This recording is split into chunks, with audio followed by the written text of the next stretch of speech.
Hells yeah, hells yeah. All right, let's see, you got the barrel.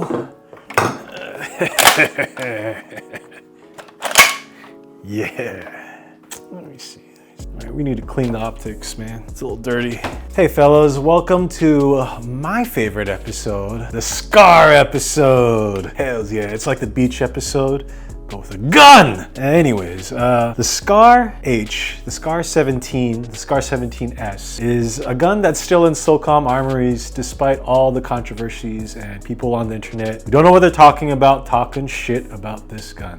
This gun was not meant to be as successful as it was. It was kind of like an offshoot of the 5.56 Scar, but obviously the 5.56 Scar, which was originally the focus of the SOCOM program, kind of went by the way the dodo bird. Sequestration happened and we all ran out of money. Remember 2008, The Big Short? It was crazy how much that changed everything. The Scar was the darling of the gun world in like 2008 or so. You know, it's 2025 and this gun's still kind of relevant, unfortunately.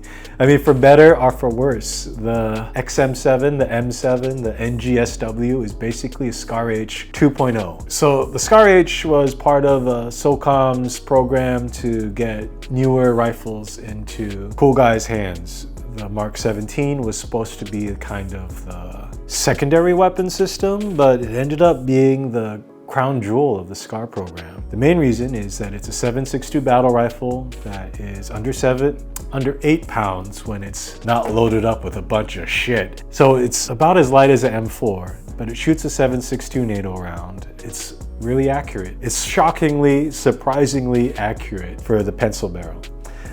This weapon is a product of its time, that time being the mid-2000s, back when people wanted modularity. They wanted like a bunch of useless but neat features like a folding stock. The modularity and the ability to switch the barrels out on the fly was like a big deal for some reason. But, you know, it's like that's not really practical. What else did they want? Oh yeah, the infamous charging handle that's non-reciprocating. Mainly the modularity aspect forced this gun to have a universal receiver. So this receiver is supposed to be able to take everything from the CQB barrel, the 13-inch barrel, all the way up to a 20-inch DMR barrel. It's neat seeing Green Berets who are still in recent years using the 20-inch barrel Scar 17 in a DMR role, and you're also seeing Rangers using the Scar 17 with a 5.56 adapter in training. Shoot, I've got an image from a Ranger in 2020 with our calendar using a Mark 17 with the 5.56 conversion kit. This gun gets a lot of hate because it's, I think it was kind of overrated and it was kind of talked up a lot about a decade ago. So when I got this gun in 2012, they were hard to get. They were super hyped up. Were they that much better than what you could get? Not really. But it's still a neat gun. The accuracy, the lightweight, I just really like it a lot. So yeah, it was conceived in the mid-2000s, and then by the late 2000s, it was kind of starting to show up in movies, video games. To this day, Zoomers call it the Fortnite gun. I've never played a single minute of Fortnite. We even have the model with the Fortnite tramp stamp, but you know, never played the game, but apparently Fortnite makes a big deal out of the Scar. I think it was like Battlefield or Call of Duty, one of those that really featured the Scar. Call of Duty for sure really talked up the ACR, which is the Scar's contemporary. One of the main reasons why I like the Scar so much is that it's one of the few military grade, military program rifles that is not nerfed. Its modern contemporary would probably be the XM7 from SIG or the HK417. Due to whatever reason, HK417 is really, really hard to get. You will have to know like a secret handshake and kiss the right butts to get yourself a HK417. We did have one come through with a military customer, which was super cool being able to see it in person. But every gun store in America has a Scar. Not every gun store can even look at an HK417, I'd say. Any asshole could get this gun, and it's good. So I like mass-produced excellence. Let's go talk about the Scar itself, its performance characteristics. I like the stock. The UGG boots stock is kind of controversial in how ugly it is, but you know, beauty's in the eye of the beholder. If you have a skinny face like me, this thing actually hurts, man. When I'm shooting it standing upright like a M4, no problem. I can shoot it all day like that. But I went to a heavy carbine class hosted by John Shrek McPhee, former Delta sniper, shooting 800 rounds with this over a few days, mostly from the prone. Oh, very uncomfortable. The reason is also a core principle of the Mark 17, aka Scar H, is that the bolt carrier group is a higher ratio of mass of the overall gun than it is with most other guns. Like a AR-10's bolt carrier group, the mass of the bolt carrier group is not very much. This gun is able to have very low felt recoil due to the heavy mass of the bolt carrier group. This is great for when you're shooting, but when it comes to optics, this guy slams forward, and that forward shock is what kills most optics. Another thing that kills optics is this channel meant for the charging handle. You can switch the charging handle from left to right depending on your preference, but this channel creates a void, so this ends up like a suspension bridge. This little piece of aluminum, this bridge right here, vibrates up and down. And I think it was a homie in SOCOM who showed me the internal document that advised you mount your optic rearward of this notch in order to avoid the up-down vibration. We've also had people who were issued this gun say that having your laser, your scar-hardened laser, up top and up front, that's not good because that's where all the shock is from the bolt carrier connecting with the piston. So, you know, we were advised to mount it to the side here. And oh yeah, this here is specifically a scar-hardened LA5. The LA5 is the SOCOM version of the PEC-15 with a little bit more power. The LA5 Echo and Delta models are the scar-hardened versions. To my knowledge, they just threw a lot more potting material onto the laser. I don't know if that's true, but if I was the engineer in charge, I'd definitely add way more potting. I'd use stronger springs, just things to better resist the shock you encounter on a Scar Heavy. So yeah, this was these are marked with a laser engraved logo, Crane Naval Service Warfare Center, or our special war. I don't know what it stands for. I'm not a SEAL. I'm just a nerd, man. All right, let's bring it back. Because this is a universal upper receiver, meant to work with both CQB and DMR barrels, you have less rail real estate. The way I deal with it, it's 2025, baby. We got fucking Unity Axon. We can use aftermarket components. We can be clever. We can mount lights in unconventional positions, because I kind of hate that, but I kind of have to, because a light can take more shock than a laser. Yeah, we can work around the limitations.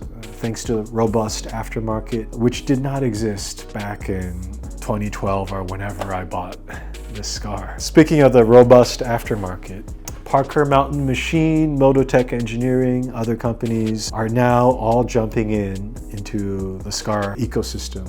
Thank goodness. The Scar is frequently dunked on the internet for voiding your warranty if you use a suppressor.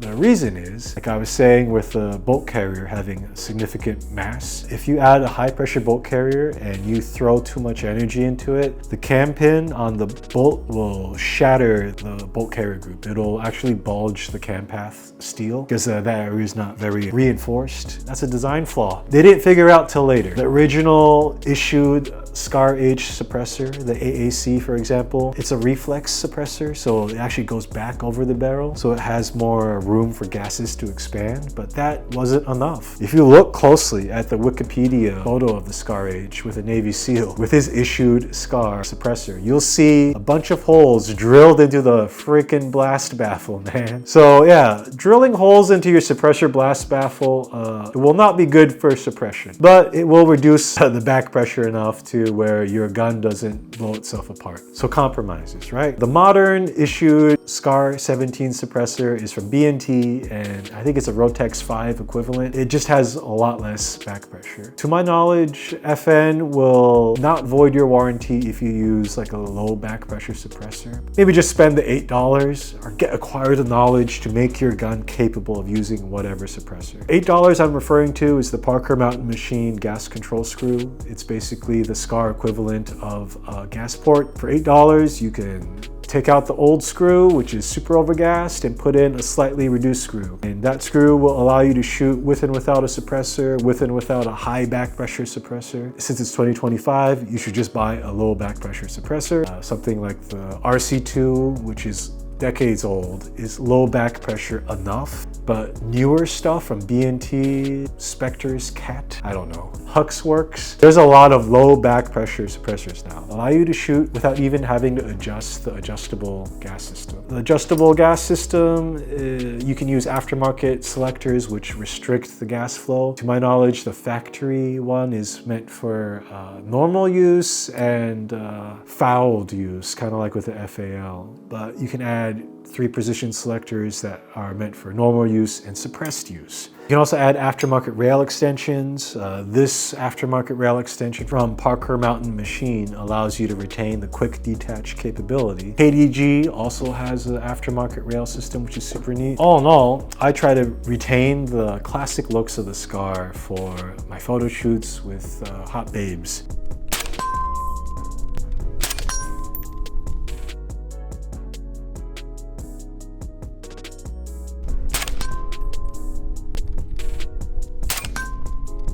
Because, you know, it's all about the looks, man. It looks cool, it shoots decent, it's reliable, it's available. The Scar is a cool gun. You should definitely get it. The Scar uses these weird sling loops. In this day and age, QDs are cooler, man. They're easier to use. So I have Parker Mountain's aftermarket QD attachments. What else is there? Oh yeah, I think Kinetic Development Group has plates. You can just use a heat gun to not strip the screws, to swap out the plates so you have a built-in QD, or you can use a aftermarket QD system like I have here. But yeah, this is a lightweight gun. It's a lightweight, accurate, reliable gun, and most gun stores have them. Any gun store can get one. The availability, the performance, overall, I think the Scar gets a lot of hate because people are bored and they need to talk smack about something, but I would not complain if this was the only gun I had in the zombie apocalypse, as long as I had enough ammo. Ammo is the big thing. Did I talk about the accuracy? FN is known for its machine guns. They've been making machine guns for a long time, and Belgians have been making steel for a long time. So the Belgian steel used in machine guns and in carbines is superlative. I would say that FN's main competitive advantage is their barrel making technology. This pencil barrel is super thin. It's so thin that aftermarket suppressor mounts, you have to use a shim to give it a bit more of a shoulder. Surefire suppressor mount came with a shim specifically for the Scar because the Scar barrel is so remarkably thin. Even though this barrel is thin, let me show you some accuracy. I mean, here's some 5-shot groups I've shot with an ACOG. I mean, 100 yards with 5 shots, consistently printing tiny little groups is pretty impressive. I know now that 10-shot groups are the only groups that count, but I think I've shot enough 5-shot groups with this Scar that it is truly accurate and truly impressive. An AR-10 in comparison typically has a much thicker barrel and has a lot more aluminum, a lot more mass. This is a LMT MRPH in comparison. I would say it's definitely competitive with a Scar H. You will still see this in SOCOM armories. It still fulfills a niche of having a battle rifle for military use, and this would be great for civilian use too. Great for whatever you might need it for. Just be aware of the limitations ergonomically, the limitations with what optics you can use. There's an official list of like SOCOM approved optics, and it has the usual suspects of ACOG, LCAN, EOTech, Aimpoint, and other issued optics. But yeah, the greatest strength of the Scar H is also the source of its weaknesses. It's so light, it's so accurate, it's so reliable, but because of the design choices they had to make it this light, you have to be aware of optics, you have to be aware of screws possibly backing out. If you throw on a suppressor, you have to use the right suppressor, stuff like that. You know, you need a little bit more education to rock the Scar H, and hopefully I've given you what you needed. If you need any parts for your Scar H, if you want to talk smack about the Scar H, go on our Twitter, go on our Instagram, and please buy whatever you need from weapon-outfitters.com. All right, that's it. I actually don't think that's as comfortable.